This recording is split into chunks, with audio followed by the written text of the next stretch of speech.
We see assessment as something absolutely integrated in language teaching and learning. So we want our teachers in the classroom to do assessment really on a daily basis, to help students to become more self-aware of how they're progressing. If a teacher is able to create these conditions where students can self-reflect, when they can self-assess their learning, then you can see students who become more and more engaged in their studies. I would definitely recommend the ILA approach to every single teacher. Really, assessment should be seen as something integrated in every single lesson and not as something separate. So it's a pedagogical tool which should be used in lessons so that we are better able to shape our lessons, to adapt our lessons, and make informed decisions about what's best for the students.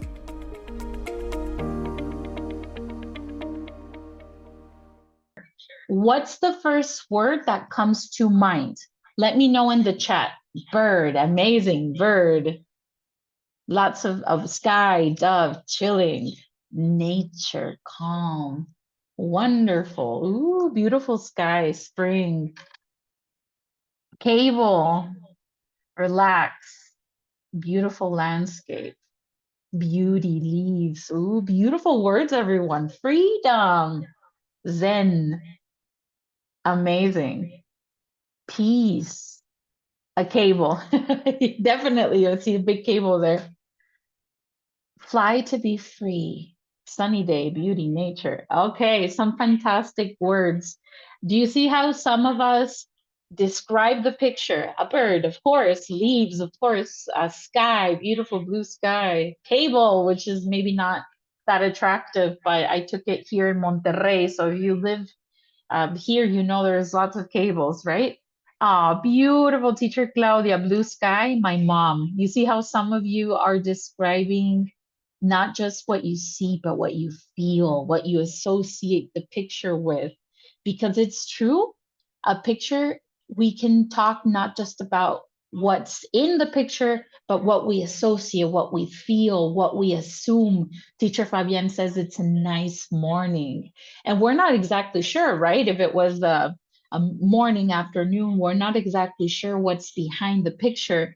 When we see beautiful pictures in our textbooks, we're not exactly sure who took the picture, exactly where the picture might be. I can tell you about this picture because I took it, and I can tell you it was a beautiful day. It was around noon at a park here in Monterrey. But in reality, a picture, we don't need to know what's behind it. There's a lot that we can say. We have teacher Eric, a bird standing on a wire, looking down at people, maybe waiting for some food to be dropped by someone passing by. You see how we created a little story? So this is what I wanted us to start with, teachers. A simple picture can do so many things. It can, yes, we can describe, but we can associate with feelings. We can create, for example, that nice story that was shared in the chat. Because in reality, when we talk about pictures, we can say that today, 21st century, communication via picture or image is often easier and a lot more practical than just via text. And we have a saying, don't we, teachers? That we say, there we go, teacher Patricia, you read my mind. A picture is worth 1,000 words. It's a very common phrase that we have. And in today's session, we will explore the whys and the hows, right? On how to definitely use pictures that we find anywhere, textbooks, realia. We use technology to create, but the impact that it has in our classrooms. Now, before we continue exploring this concept, I have a warmer idea that you can take and you can start applying next week. Some of you might already use this idea, but it's a brain break, everyone. I have here, I'm showing you some emojis, okay? These emojis give you clues to a movie. Teacher Ileana, you knew it right away. Teacher Andy, there we go. These emojis are showing us clues to find out that I'm talking about this amazing movie, right? Which is The Lion King or story. Now, teachers, hopefully this one is a little bit more difficult. This is another movie, and not just a movie, it's also a book, right? Oh, we have teacher Luis, Lord of the Rings. You were the first one to get it, and you are right. These are emojis showing the Lord of the Rings. Very nice. Thank you for the participation, everyone. How about this next one? Another classic. Oh, teacher Emilio, that was fast. Yes, it is the Titanic. Very nice. You guys are really good. You guys are fast. How about this next one, which is popular with children or was popular? Oh, we have a first answer. We have Colegio. Is it Martín? Is it Martín IE? You're the first to answer. And yes, these emojis are showing the movie Frozen. You got it, teachers. How about this next one? Hopefully, this one is tricky. Take a good look. Take a good look. It's not Flash. That's a good answer. It's not Cars. Teacher Emiliano and Samuel. Yes, it is Back to the Future, which is one of my all-time favorite movies. So I finally got some of you to think and wonder. Back to the Future. And the very, very last one is another very popular cartoon movie. How about this one? Kung Fu Panda. Oh my goodness, you guys are so fast. Emiliano, are you seeing my presentation? Teacher Abigail, thank you, Alejandra. Amazing participations. This is just a brain break. It's a quick, simple introductory activity, but I wanted you to see how we can have a lot of fun. This is me giving you a very controlled activity. I chose the emojis. You can use ChatGPT or Gemini, your preferred um, platform, to create images, and you can create any type of movie, book. If you're looking at literature, that might be a nice example. Or here's another one. Instead of you providing the movies, maybe you can hand out emojis and your students can make their own. Or you can hand out emojis and your students can create their own stories. There's a lot that we can do by just using really simple emojis, but this was an activity that you can take and have fun and get your students to produce or even describe, right? I see this, I see that, I believe this is this movie, et cetera, et cetera. So thank you so much for participating in our brain break. And now let's start with a big question. Today's session is all about visual literacy. It sounds like a complex term, doesn't it, teachers? What do you mean visual literacy? Am I talking about reading pictures? Kind of, right? What does it sound like? What do you imagine? What do you think visual literacy is? Visual literacy, something to do with what? Yeah, something to do with pictures, the capacity to interpret pictures. Wow. When you know what is something just by seeing it, an image says a lot, more than 100 words, right? In the chat. Reading images, illicit stories. Wow, you guys are amazing. Create by using a visual approach. Yes, visual interpretation. Ability to interpret, evaluate, use, and create visual content such as images. Very nice examples. Decoding. I'm reading all of your comments in the chat. Love to see that we have a nice idea of what visual literacy is. Some of you were very specific. And I always like saying it's a very fancy term. It's a very elegant way of saying pretty much we are using pictures to describe, to talk, to interpret, to do. And at the end of the day, if you want a very simple definition, it's basically using pictures to convey meaning, to spark communication, to talk about understanding. And honestly, for us as language teachers, visuals help students do a lot of different things. We can, one, understand concepts a lot easier if we have pictures, if we are explaining something like new vocabulary and we show students pictures, it's a lot easier to understand, right? We can connect language to actual experience. For example, the picture that I showed you that I took with the beautiful sky and the cable and the bird, I didn't necessarily ask you or guide you to talk about and personalized, right? A personal experience, but a lot of you did. So it can definitely connect language to our own experiences. It can activate recalling. Teachers, do you remember the picture? What did you see? I know it was 2 or 3 minutes ago, but can you remember? Can you imagine? And of course, because we are language teachers, what we want is to get students to not just talk, but maybe right? Productive or receptive tasks or skills. So pictures are fantastic. And nowadays, we have a big advantage, teachers. In the 21st century, pictures are, or visual literacy, it involves more than just the image. Again, this is a very this is a lot of theory, but if we want to give it a name, we can call it multimodal ensembles. Ooh, that's a hard word to say, isn't it? Multimodal ensembles. Basically, this is a concept that was created in the early 2000s that basically means that meaning today in the 21st century is not just the picture, but we can combine it with, for example, images with text and sound and movement. And this is something that we have to take advantage of because our students are Generation Alpha, Generation Z, and now we have a new generation, which is Generation Beta, right? These are students that are just being born, but we will have them in our classrooms in the next couple of years. They are students that are 21st century students that have access to this digital age. For example, a lot of students have access to instant messaging services.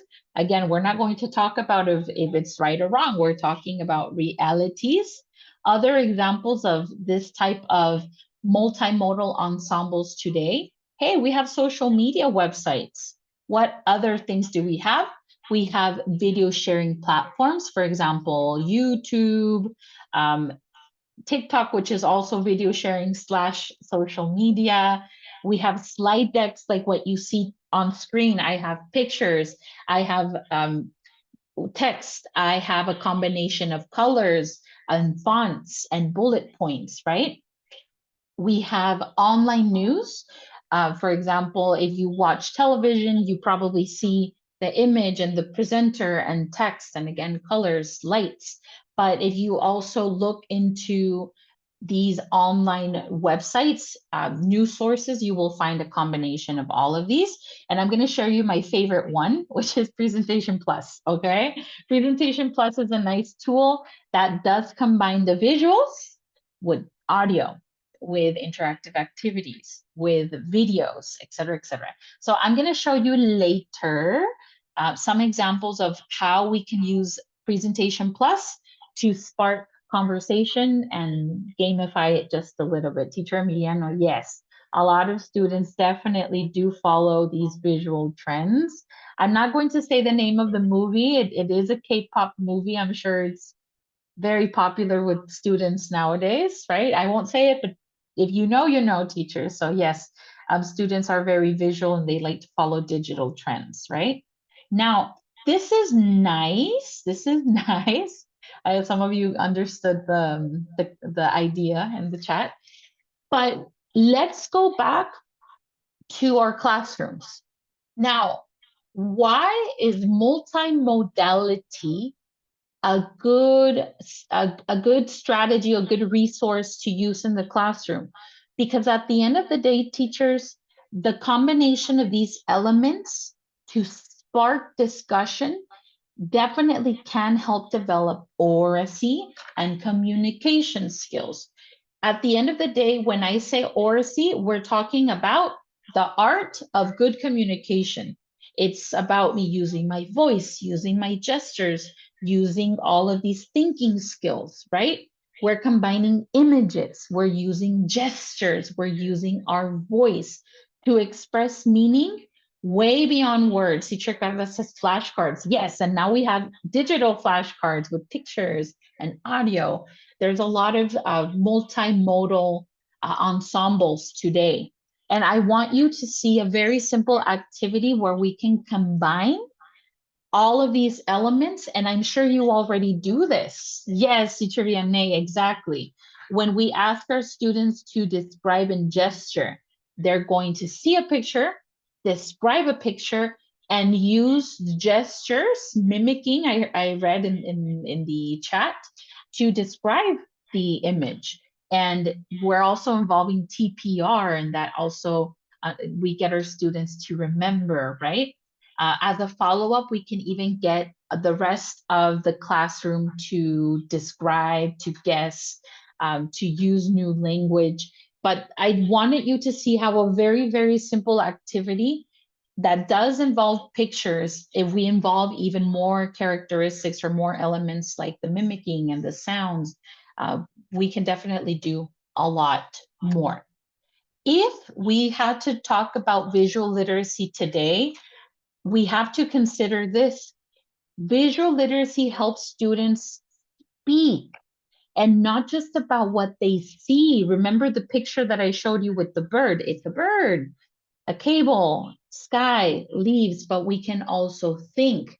I think this picture was taken in Monterrey. Well, I gave you the answer, but you can think. I think this picture was taken during summer. We can also talk about feeling. I feel this picture makes me happy.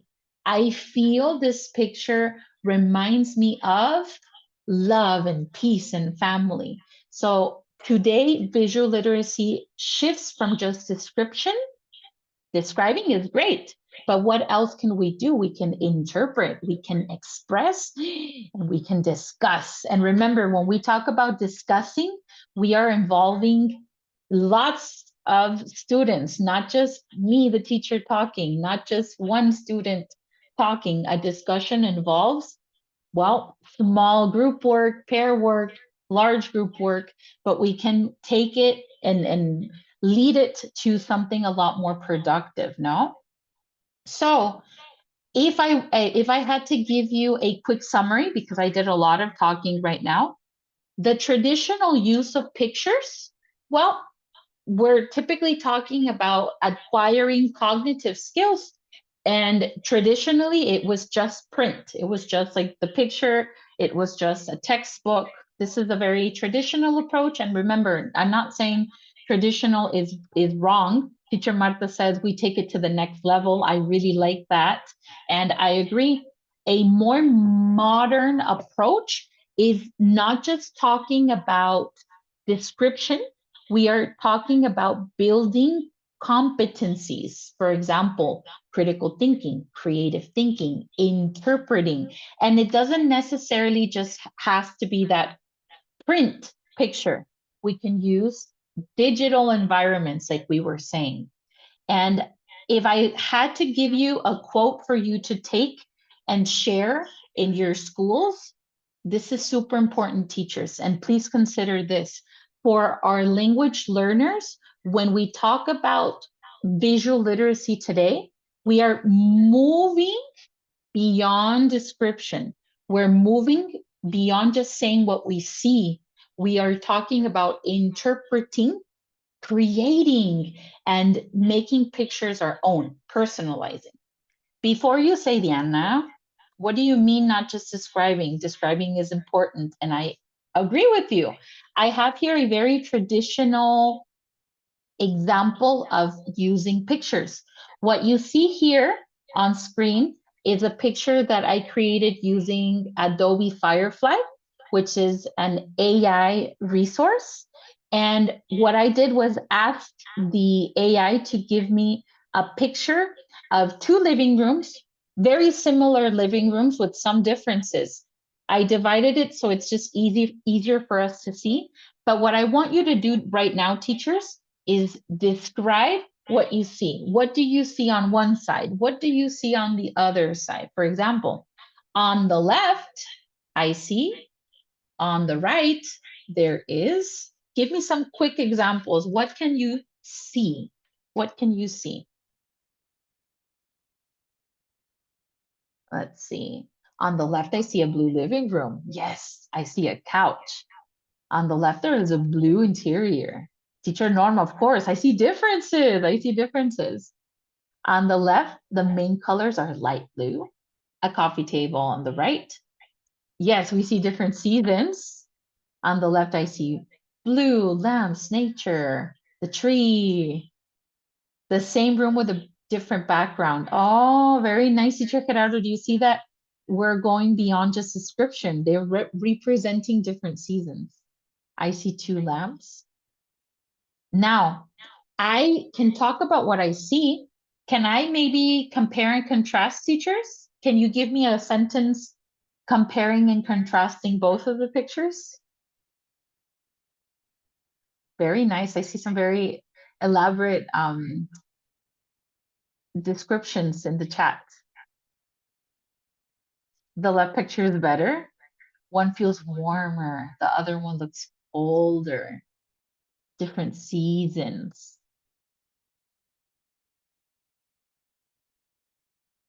Let's see. More light on one side than the other. Both have good illumination. Both have the same colors. One is whiter, the other one has paler colors, right? One is more beautiful.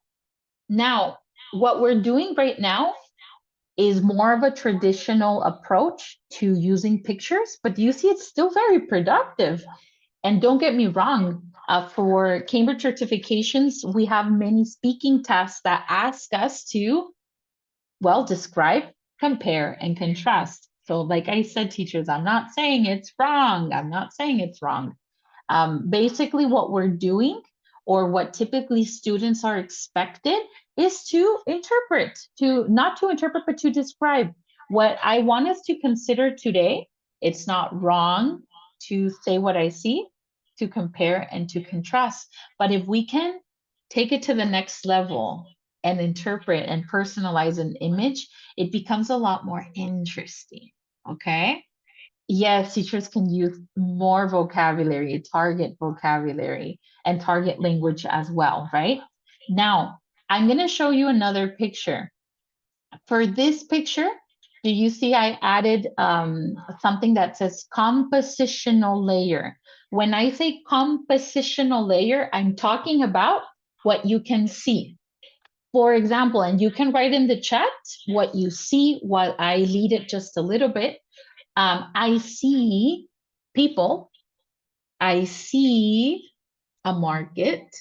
Maybe we can be more specific. For example, what can you see in the background? What can you see in the foreground? I'm leading it just a little bit more. I can be a little bit more specific with the composition. If you have lower level students, then we stick to what they know. If you have more advanced students, then try it out. What do you see in the background? What do you see in the foreground? What place do you think this is? What's the location? Is it in Mexico? Is it somewhere else? In China? Asian architecture, Japan or China? Do you think it might be there's a place right in front of the Bellas Artes, no? In Mexico City, like a Chinatown. Do you think that might be it? Or is it an Asian market? Is it Germany? Oh, thank you for that. A marketplace. People walking and shopping. So compositional teachers is basically what I see. If I needed to add something, we can add, what do you see in the foreground? What do you see in the background? Where in the world do you think this is? Are these people friends? Are they strangers? Are they family members? What type of flowers do you see, Jadira? What type of food can you see? So we can lead it just a little bit more. Teacher Jesus, let me read yours because I see that you added some of these concepts. I see people walking in the same direction to the background. In the first term, we appreciate some market with fruits of different species and flowers. It seems like a general ambiance of a festival where there are fruits and flowers sold, right? So do you see how we can talk about and use different vocabulary, different language structures according to our students' levels, right? Now, some of you are talking about if it's cold or hot or what type of celebration. So I really appreciate that you're being really creative with just a very simple picture. Now, I have another picture. This time, don't answer the question because we already talked about what we see, okay? This is a picture that I took from one of our books called Shape It. And I'll talk about Shape It, and I have some more examples because it's a book that has really beautiful pictures. The picture that you see, if I just say, what do you see? We pretty much do the same thing. The foreground, the background, where in the world, is it cold? Is it hot? But here's an extra element that you can take. If you wanted to take a very simple picture that you probably already have in your textbooks, if we wanted to be really creative, how about instead of just talking about what I see, why don't we say things like what I feel, what I taste, what I smell, what I hear? For example, if I tell you, teachers, what can you hear? What can you hear in this picture? Let's imagine, what are you hearing? The wind, birds, dogs barking. Well, a dog barking at least. The professor talking and talking. Kids chatting and chatting, of course. Maybe chickens, your kiddos. Leaves, beautiful. So now let's imagine, what can you smell? What can you smell? Dust, land, ground, air, soil. See how we can be really specific and we tell our students, dust doesn't smell the same as soil. And it's a good opportunity to teach vocabulary and associate it with a sense of smell, which is very neuro-linguistic programming involving many different senses, right? Amazing, amazing. Now, if you had to tell me what you taste, what can you taste in this image? Sand. I can taste sand. I can taste land and salt, dust. Yeah, I feel it. I can taste the nature, right? And maybe the tree. Someone said tree. Maybe. I can taste in my dry mouth. Love that. I can taste the air. Now, the reason that I showed you this, teachers, is we didn't really do anything differently. We're using the same picture, but just by adding a creative element. What can you touch? What can you hear? What can you taste? We use the same picture that we already have, and we are developing creativity. And again, it doesn't necessarily mean we're not teaching vocabulary or we are reinforcing, recycling language or vocabulary. It just makes it a lot more interesting. And guess what? It also helps us with those students that might not necessarily be visual, because we favor visual students because it's typically the trend. But remember, we all have different learning preferences. And sometimes we can get students to touch or smell or taste, but by using this creative element, we are getting them to feel like they are in the picture. So consider that, teachers, just by adding a really simple creative element, we're doing so much more. Now, lots of books, our books have really nice pictures like this one that we can describe, but I want you to see how our textbooks many times already give us prompts that go beyond description. Let me give you an example. In question number 1, this is taken from one of our a young adult learner books called Empower. Question number 1 says, what are these boys doing? Which is description, right? Oh, these boys are window shopping. These boys are looking at toys. These boys are, et cetera, right?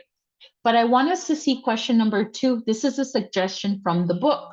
What do you think? What are they talking about? What do these boys talk about? What questions do they ask? I'm not sure. I didn't take the picture. I don't think I can get the photographer to tell me what these boys are talking about or what they're asking. But do you see it's not important? Because we can guess and we can personalize. And I don't know, maybe these boys are talking about the toys. Yeah, which one do you want? Oh, can I drive this car? What color do you like? So that's really nice to see. And question number 3, we're not sure if these boys enjoy shopping, but we can infer. You know what? I think they do like shopping because they seem surprised. They seem that they're in love with the cars. They seem like they are amazed. And like I said, we don't need to know the answer to have a conversation. The reason that I showed you this, teachers, is because your books probably already have guided questions for you or prompts that spark discussion.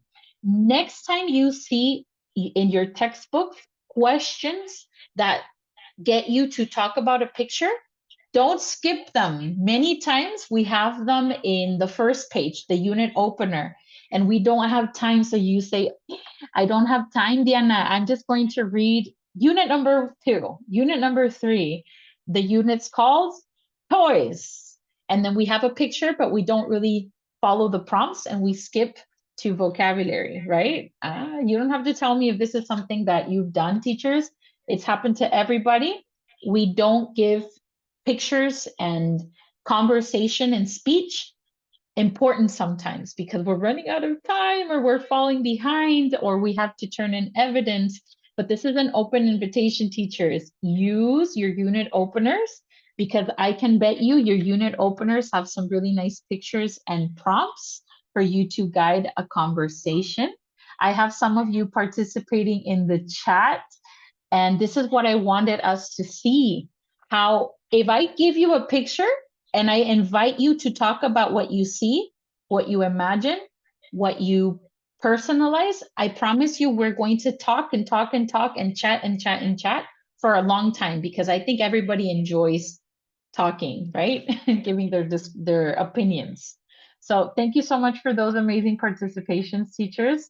Yes, very, very useful to use pictures. If we have teachers that are techie, if you like to use technology, if you're one of those teachers that likes to use AI, this is a picture I generated using Firefly, Adobe Firefly, which is AI. I'm not exactly sure what's going on in this picture, teachers. Don't ask me to tell you what this thing in the middle is. I'm not sure. The AI created this. We're not sure what this is, but it's okay. Because for this next activity, I'm going to change my guided question and I'm going to ask you, don't describe, don't tell me exactly where these kids, these teenagers are. I want you to tell me, imagine I took the picture. What do you think happened a few moments before I took the picture? What do you think happened a few moments before the picture was taken? Ah, very nice. They found gold. It was a scavenger hunt. They were hiking. They were in a school trip. They were joking around. They probably walked into a cave. Ooh, they have been looking for beautiful flowers for 10 minutes. They were forced to work. They were at a school. They found something interesting on the floor. Ooh, they found a gold lamp. They found a strange creature because we're not sure what that is. Maybe it's a lizard. We're not sure. They found something cool and wanted to share. Really nice participations, everybody. Beautiful, beautiful.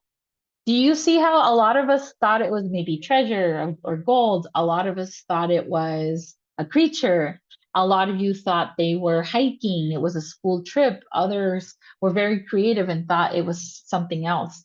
Oh, teacher Laura, let me read yours. They probably found a time capsule, and they decided to analyze what was inside the time capsule. And I'm sure if we start a discussion, for example, the time capsule, wouldn't it be fun to start saying, what would you put inside a time capsule today in 2025? And then because a lot of our students might like K-pop, we talked about that earlier, they might say, oh, I would add this figurine. We have a way to start a conversation and to lead it to different skill building, right? So really nice participations, teachers. This time I use AI, but don't forget, you can use the picture that you already have anywhere pretty much. Now, teachers, if we wanted to add an extra layer, we can call this the affective layer. When I talk about affective layer, it pretty much means feelings. We can also talk about how a picture, how an image makes us feel to receive some type of reaction. For example, if I show a picture of a beach, it's like a very, very lonely, deserted beach, or maybe a very busy city, we can talk about our feelings. For example, the picture that I showed you, that was kind of like a festival, which was a city, or the picture that I showed you with the bird at the beginning, they can convey different feelings. This picture that you see, let me make it bigger. 1, 2, 3. There we go.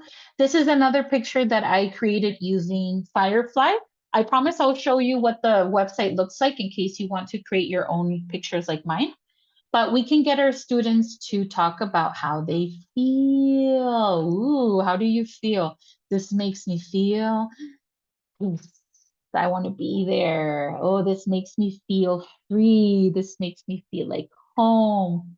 This makes me feel relax. Oh, this picture makes me feel cold, happy, sad, cozy, beautiful. We have so many feelings. And of course, we can ask our students, why? Oh, it makes me feel happy because it reminds me of Michoacan. Oh, I love Michoacan. If we have any teachers from Michoacan, let me know in the chat so I can say hi. So this reminds me of maybe Pátzcuaro, teacher Yadira from Michoacan, right?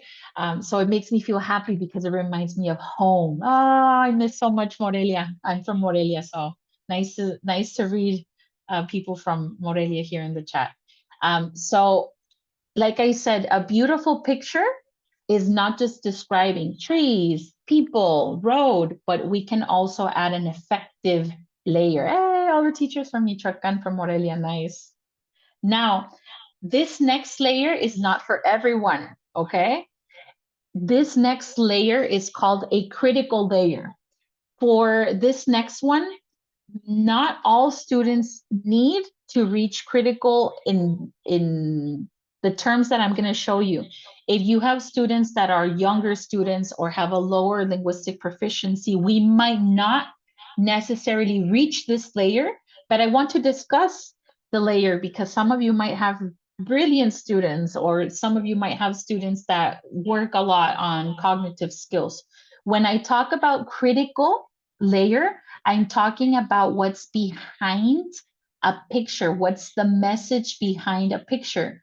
For example, if we are analyzing advertisement, we're looking at ads. For example, this Coca-Cola ad.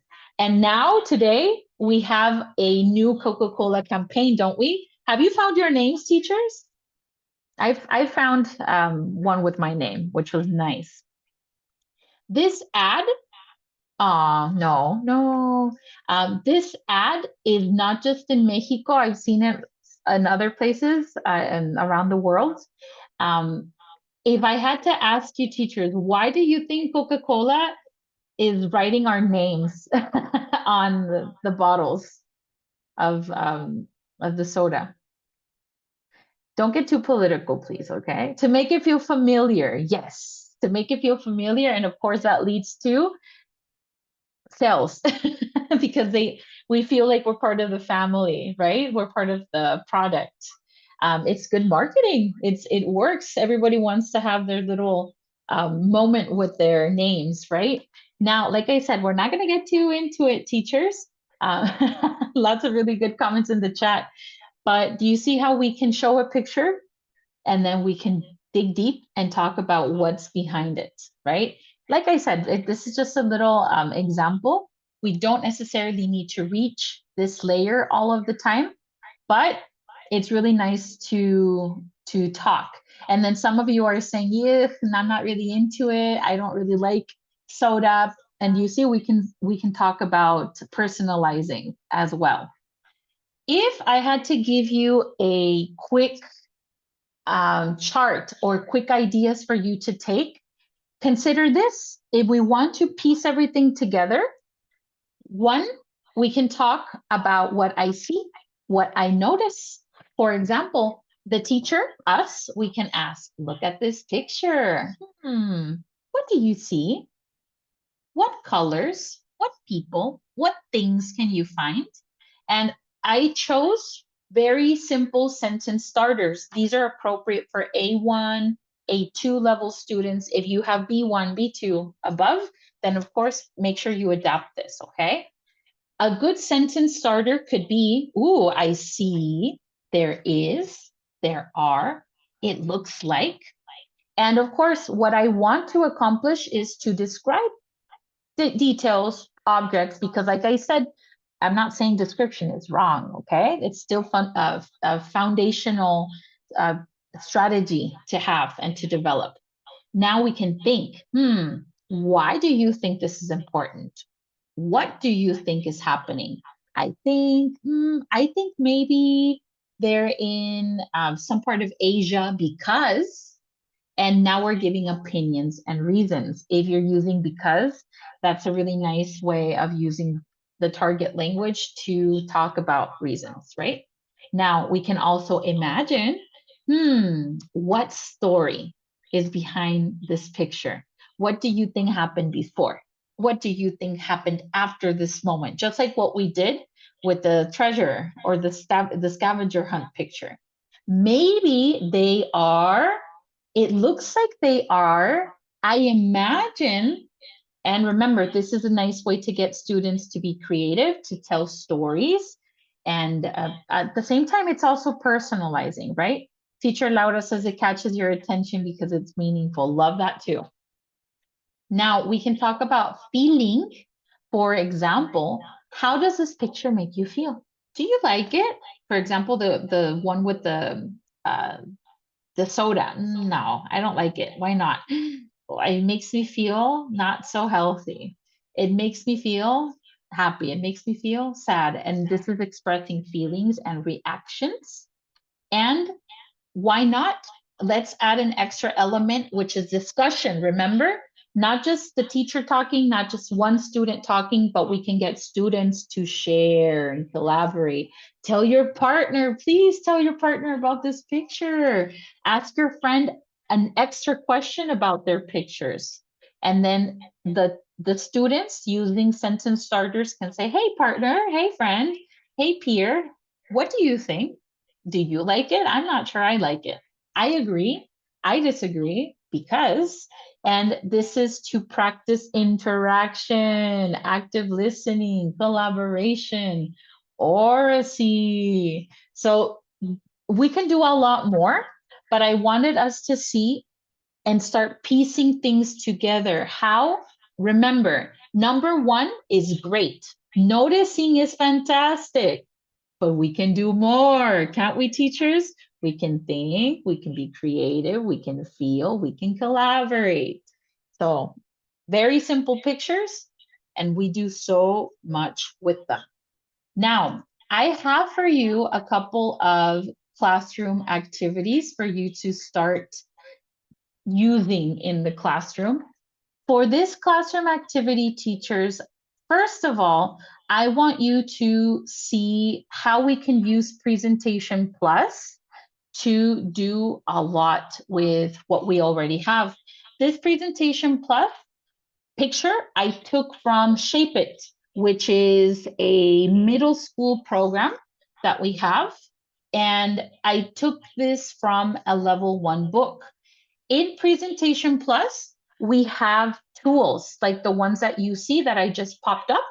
These tools, for example, we have a tool to kind of mask a picture. For example, if I use this tool, do you see how everything else is blurred and I can get students to focus? I can zoom in to the picture and then I can get students to maybe guess what they see. What part of the world do you think this is a dish from what part of the world? I can get them to react. Would you eat this, teachers? Are you brave enough to try this? I'm not sure. I'll show you, I'll give you an example of where in the world this is. But like I said, it's not important now. We can personalize, we can guess. Ooh, I'm not sure I would try this. I'm not that brave. I'm not that brave. So it's a nice way of getting students to personalize using Presentation Plus. Now, there's another tool that I really like, which is this tool right here. This tool is a tool to blur. Do you see how I blurred the picture? And this picture, we can say, guess what the dish behind the blur is.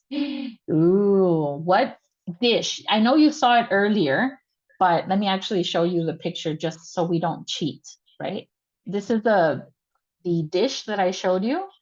Aha, some of you already know Mexican food, crickets. But maybe if your students don't know, I can blur the chapulines and they can guess what it is, right? And yes, if you were curious, indeed, they are chapulines. And this is a picture that talks about how in Mexico we have this cuisine, Mexican cuisine, that involves eating certain insects, right? And I wanted you to see this because I was recently in Oaxaca and I tried crickets for the first time, chapulines for the first time. And that was nice. I was brave. But you see how we can talk and we can interact and we can use Presentation Plus to zoom in, to zoom out, to guess. What do you see? What do you imagine? Describe this picture. Don't look at anything else. And you see how everybody in the chat, ooh, escamoles, they're delicious with garlic and chilito, because pictures really inspire us to connect and engage. They grab our attention. This is using Presentation Plus, and you see how we can use it to do so much more. Now, we can also use pictures from our books to create stories. What I'm going to show you, these are pictures that I took from a primary course called Guess What? Which, by the way, we have a new edition. Guess what? Guess what has a lot of really beautiful nature pictures. I took these from the book, and we can challenge our students to create stories. For example, you can say you're going to take these pictures and you are going to create a very logical story. I'm going to show you an example, and then you can, if you want to take a picture and use it as an example with your students, that's completely fine. What I did was choose pictures that don't really have a lot of connection. You see how one of them is like at the beach and one of them is maybe a farm and one of them, I don't know, it's like in a forest or something. And the challenge is to make a logical story. So this is what I created. The students at Cambridge University had a great time during their summer culture exchange program. They visited Mexico, where they learned about taking care of farm animals and growing the best crops. Of course, they had the opportunity to write a wave or two, enjoying the local culture. What I did was take the 3 pictures and I made a logical story. I try to make a connection. If you have lower level students, we help them process writing. We brainstorm, we look at vocabulary, we talk about target language, we give them sentence starters. If you have more advanced students, we give them a little bit more freedom, right? But we can have a lot of fun and go crazy. Check this next story out. Local surfers surprised the world by growing a chicken. Hard to believe, but a group of teens in Mexico worked for months on an experiment where they successfully grew a chicken. Their method has been undisclosed, but the achievement has put an interesting spin on the age-old question: what was first, the chicken or the egg? Oh, so that was just a funny story. I have to admit, I didn't use ChatGPT to create the story, so I was very happy that I had the opportunity to use my mind for a bit, because we rely a lot on technology and ChatGPT. So it was nice to challenge myself, because I chose the pictures because I thought they were nice. But as a teacher, as an adult, it was really nice to try to find a logical connection and then a really creative one. So use this as an example.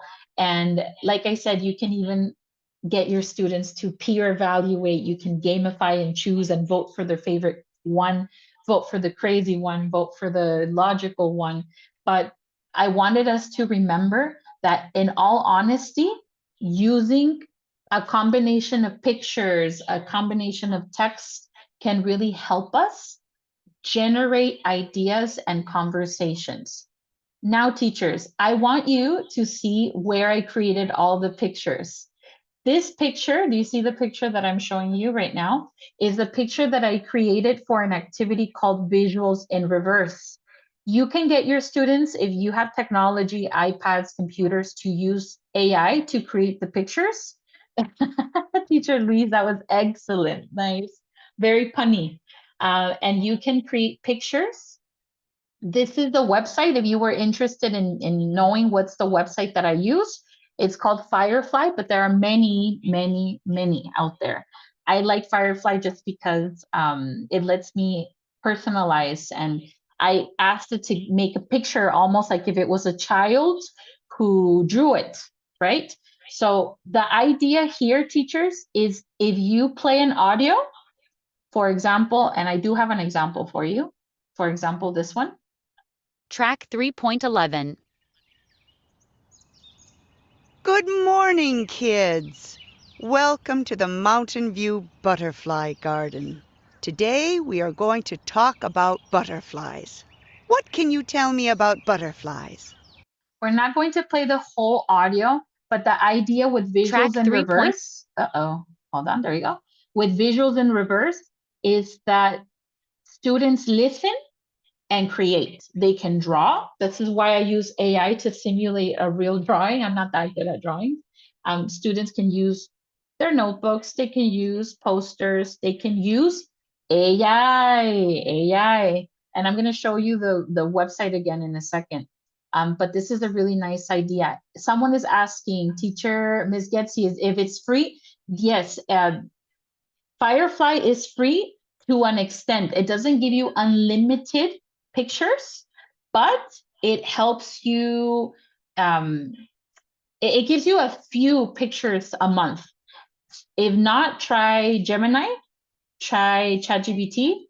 There's a lot of other resources, but yes, Firefly gives you some free credits. As you can see, mine was a premium. I ran out of credits too, but it's mostly free. And teacher Karen, yes, of course. For example, for younger students, if you're using the big book, you know how we have a beautiful big book in our preschool series, like Pippa and Pop or Little Steps, Ready, Set, Grow. We read, and then maybe we can get our students to draw what they imagine, or they can close their eyes and they can let their crayons go. They can draw and they can draw and they can draw, and not necessarily a picture, but their feelings. Just let it go. Let go your crayon and draw whatever you're feeling. And at the same time, this is creation. So we have to be a little bit more creative with younger learners sometimes, but that's how it goes. Yes, Copilot works too. Yes, it is. It's not it could be an app, but you can go to the website, which is in the corner, firefly.adobe.com, Firefly by Adobe. Now, teachers, before I show you the QR code, if I had to give you a last piece of advice, what's next? What can I start doing on Monday? Use questions, big questions, small questions, to get your students to not just describe what they see, but now go deeper and talk about what they feel, right? We can get our students to create and not just view, and personalize, personalize, personalize. For those who have to leave already, thank you so much for being here.